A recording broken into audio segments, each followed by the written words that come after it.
ഇന്ന് നമുക്ക് ചായയോടെ കഴിക്കാൻ നല്ല ഗോതമ്പുണ്ടയാണ്. പണ്ട് ജയിലിലൊക്കെ ഗോതമ്പുണ്ടയാന്നൊക്കെ പറഞ്ഞ് കേട്ടിട്ടുണ്ട്, നമുക്കറിയത്തില്ല. പക്ഷെ അന്നത്തെ അവിടുത്തെ ഉണ്ടെങ്കിൽ പഞ്ചസാര ശർക്കര ഒന്നും കാണത്തില്ല. പക്ഷെ നമ്മുടെ ഉണ്ടെങ്കിൽ ശർക്കരയുണ്ട്. ശർക്കര വെച്ചാണ് നമ്മുടെ ഉണ്ട.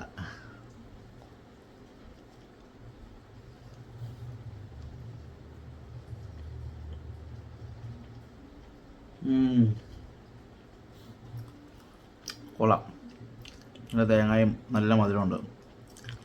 അപ്പം